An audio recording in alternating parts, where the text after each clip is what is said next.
Bonjour Alain Coulombelle.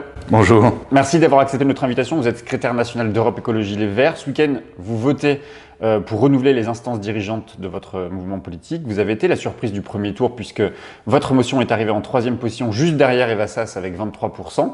C'est Julien Bayou et Sandra Regol qu'on a reçu d'ailleurs il y a 2 semaines, il y a 10 jours, qui sont arrivés en tête. On va y revenir, mais d'abord un mot quand même d'actualité. Aujourd'hui, les agriculteurs se mobilisent et devraient converger dans les rues de Paris. C'est la FNSEA notamment qui est quand même plutôt derrière l'organisation de cette mobilisation. Qu'est-ce qui se joue en ce moment avec les agriculteurs? C'est quoi qui se joue avec le monde agricole?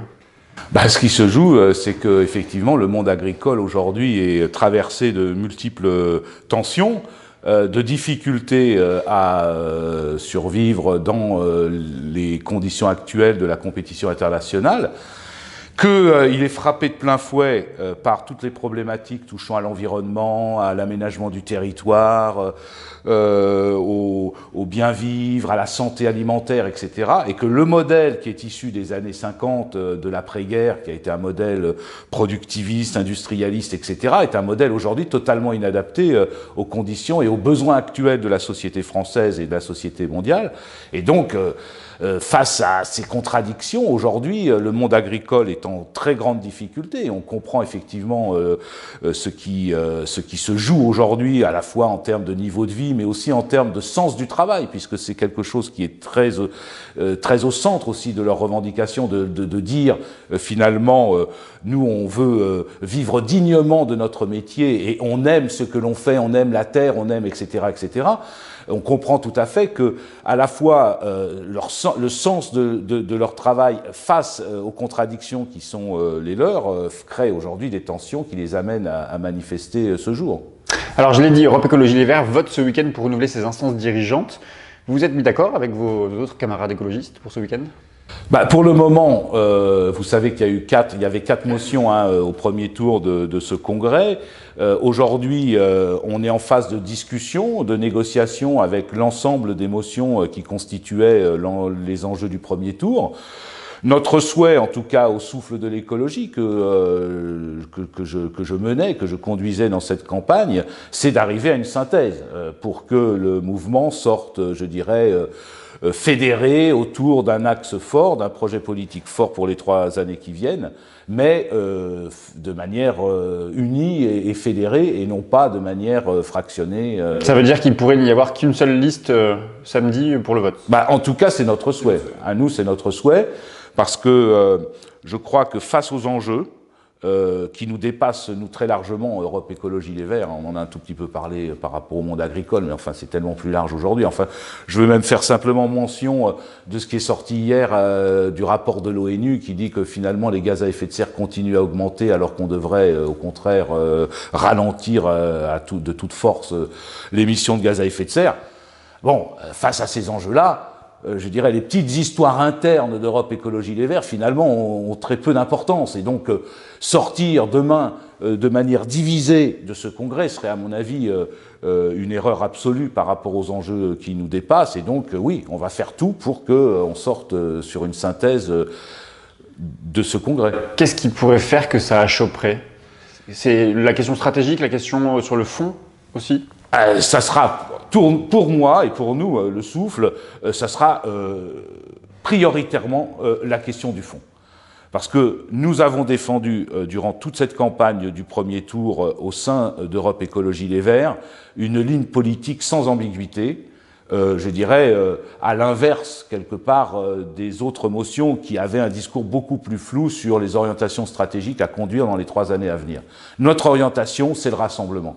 Et c'est le rassemblement, pas pour se faire plaisir, parce qu'on a des enjeux tels, à la fois climatiques, environnementaux, sociaux, etc. Je ne vais pas faire la longue litanie de ce qui pourrait nous rassembler, mais aussi l'enjeu, je dirais, électoral, qui est quand même, demain, de présenter une alternative crédible à Macron-Le Pen.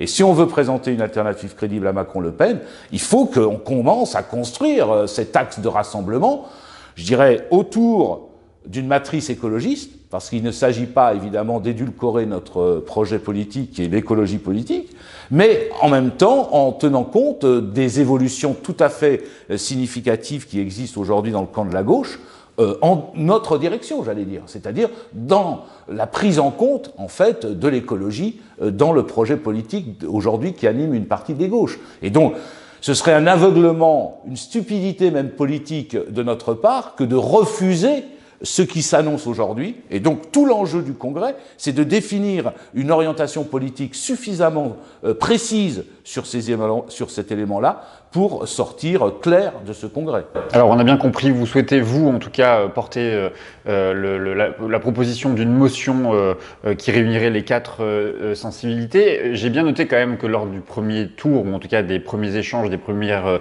différences qu'on notait dans les différentes motions, il y a quand même une différence stratégique sur l'usage du mot gauche, sur la question du rassemblement. On voit bien que Julien Bayou, Sandra Rogol sont quand même plutôt maintenant sur l'idée, ou en tout cas valideraient l'idée qu'au municipal notamment, il y aurait des listes autonomes un peu partout en France. Se peut-il quand même que pour discuter, pour négocier, un rassemblement des autres listes, des autres motions face à Julien Bayou et Sandra Rogol soit possible? Moi, je ne le souhaite pas. Je ne le souhaite pas pour toutes les raisons qu'on a évoquées tout à l'heure. Reste que Julien Bayou et Sandra Rogol ont fait 43% environ au premier tour de ce congrès, et donc ils ne sont pas majoritaires. C'est les chiffres qui parlent. Ils ne sont pas majoritaires, même s'ils sont arrivés très largement en tête. Ça, je ne veux pas le mettre de côté. Reste qu'ils ne sont pas majoritaires. Et donc, il faut qu'on s'entende, il faut qu'on travaille à s'entendre. Et c'est tout l'enjeu des quelques jours qui nous séparent aujourd'hui de samedi, que d'essayer de trouver ce terrain d'entente. Alors, j'en parlais il y a un instant, les élections municipales, c'est la prochaine étape électorale. Europe Écologie a pris la grosse tête, selon vous. Yannick Jadot est trop confiant. Vous estimez que votre score aux européennes est suffisamment important pour vous imposer seul, autonome, je ne sais pas quel est le terme, puisque Sandra Rogol nous a contesté le terme d'autonomie aux municipales? Moi, je pense effectivement que c'est une erreur de voir les choses de cette manière-là. On a un long chemin à tracer pour nous amener jusqu'au présidentiel de 2022. Ce chemin, il passe par plusieurs échéances électorales. Il y a d'abord les municipales, qui vont se dérouler dans quelques mois, il y a les régionales ensuite, et ensuite, il y aura les présidentielles et législatives. Ce chemin, il faut le construire dès maintenant. On n'a pas de temps à perdre. Les signaux sont suffisamment, je dirais, forts.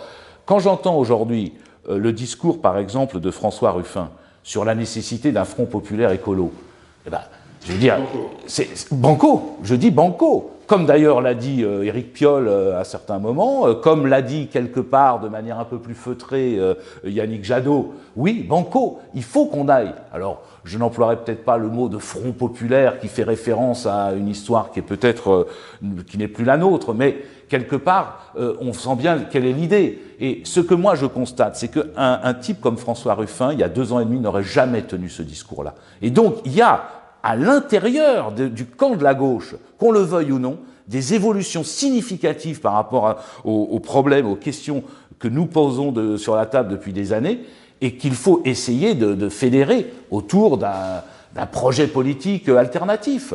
C'est tout l'enjeu, je dirais, des années qui viennent. Alors, les municipales auraient pu être une première étape dans la construction de ce projet-là. Moi, ce que je souhaite aujourd'hui, c'est que dès la fin des municipales, on se prépare aux élections régionales, autour effectivement de ce projet commun. On a raté peut-être une étape, encore qu'il y a des municipalités où aujourd'hui les écolos sont en train de faire des listes communes. Je pense à Saint-Denis où ça va sans doute se faire avec le PC, à d'autres coins où c'est des listes citoyennes mais très largement ouvertes. Donc c'est pas exclusivement des listes municipales tournées autour d'un candidat écolo. Il y a beaucoup... Sauf pour les villes de plus de 100 000 habitants. Voilà, sauf pour ces grandes villes qui veulent... On a voulu en faire un symbole. Je dirais, bon, pourquoi pas?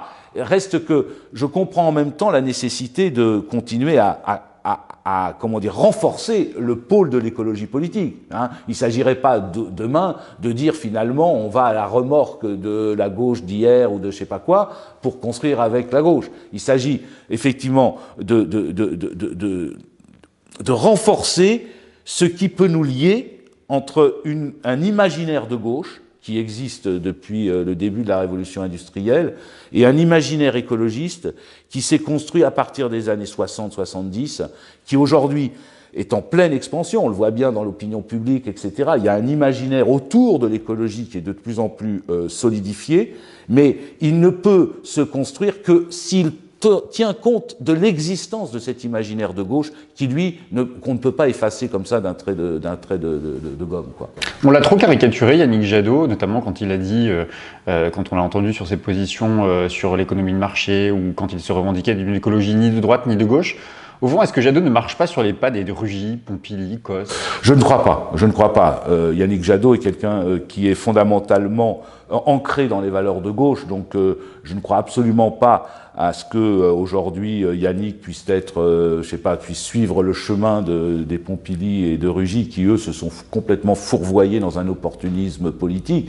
Je ne crois pas que Yannick soit de cette trempe-là, mais je dirais que il est de ceux qui essaient de penser autrement la situation qui est la nôtre. Et donc, évidemment, dans une société de plus en plus complexifiée par tous les enjeux sociaux, technologiques, scientifiques, etc., ils cherchent une voie qui serait une voie alternative à ce qu'on a connu entre l'axe droite-gauche, etc. Ils cherchent une voie différente. Ce qui le fait parfois, effectivement, tenir un discours qui pourrait apparaître un discours libéral de droite ou libéral de gauche, qui est en réalité plutôt la recherche de chemins différents. Voilà, je pense plutôt cela de cette manière-là, même si je pense que, effectivement, lancer à l'extérieur le fait qu'on est pour l'économie de marché, c'est un symbole fort qui parle en particulier à une partie de l'électorat de gauche, je veux dire, et donc c'est, à mon avis, quelque chose dont il aurait fallu parler autrement. Ça reste, comme le dit Sandra Rogol, aujourd'hui, votre candidat naturel pour Écologie Les Verts? Écoutez, moi, personnellement, je pense que nous n'avons pas de candidat naturel. Donc, on a 2 ans et demi. Je dirais de toute façon un candidat qui serait naturel, qui serait Yannick Jadot ou quiconque, dans la situation qui est la nôtre aujourd'hui, de toute façon, ce serait pour nous, à mon sens, une erreur politique qui, de toute façon, ne nous permettrait pas de l'emporter ou même de faire un résultat tout à fait satisfaisant. Donc, avant même de parler de qui pourrait demain incarner l'écologie politique à ces présidentielles, il faut construire ce chemin, ensemble, avec une partie des gauches qui s'écologisent. Nous, dans notre motion, on parle de gauche qui s'écologise, mais c'est aussi les forces syndicales. Enfin, le discours aujourd'hui que tient Martinez à la CGT vis-à-vis de l'écologie est tout à fait significatif. Là aussi, c'est des choses qu'il faut entendre de notre part. Ce serait véritablement une sorte de surdité congénitale que de ne pas comprendre ce qui se joue aujourd'hui autour des organisations syndicales, autour des partis de gauche qui, comme je le dis, s'écologisent, et d'aller dans la... Donc le candidat, naturel ou pas, la question de qui pourrait demain représenter l'écologie politique au présidentiel ne se posera qu'après la construction de ce chemin. J'ai une dernière question justement, Alain Coulombelle. Vous avez signé le Big Bang avec Clémentine Autain et Elsa Faucillon. À quoi ça sert le Big Bang pour vous? Sur quelle base de projet voyez-vous un rassemblement possible? Sur le projet écolo. C'est véritablement ce qui doit structurer demain l'alternative au libéralisme et au fascisme. Il n'y a pas d'autre voie intermédiaire entre ces deux pôles que la construction d'un pôle écolo. Je crois que l'intérêt du Big Bang, c'est qu'en réunissant à la fois Elsa Faucillon venant du PC, Clémentine venant plutôt de FI et nous venant de LV, on est en train de construire une sorte de symbiose entre ces 3 pôles qui est tout à fait intéressante. D'ailleurs, demain ou après-demain, demain, je participe à un débat à la mairie du 2 qui est piloté par le Big Bang autour de productivisme, décroissance, etc., post-croissance, où j'interviendrai. C'est tout à fait significatif que ces différents acteurs de la vie politique française, quelle que soit leur histoire, aujourd'hui commencent à travailler ensemble et à réfléchir ensemble à ce que pourrait être effectivement une société post-croissance. Alors on peut parler de décroissance pour certains, d'autres parleront de post-croissance.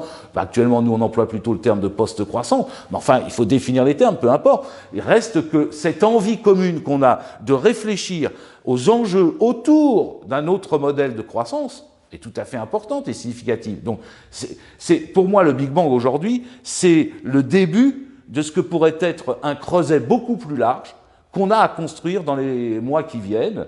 Le Big Bang, c'est un début de construction où on peut se rencontrer, parler, échanger sur un certain nombre de sujets qui sont des sujets difficiles. Qu'est-ce qu'on met à la place de la croissance demain? On peut la critiquer, la croissance, c'est très simple. On critiquera les indicateurs de croissance, le PIB, on critiquera les inégalités que ça génère, etc., les pollutions.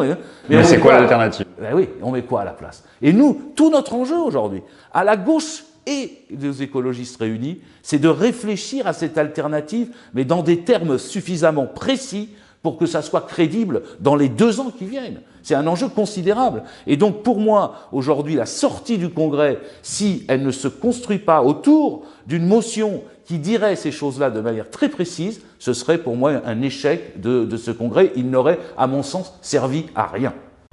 Merci beaucoup Alain Colombel, et je ne l'ai pas dit, mais vous avez publié en mars dernier cet ouvrage « De nouveaux défis pour l'écologie politique », c'est aux éditions Utopia. Merci à vous. Merci.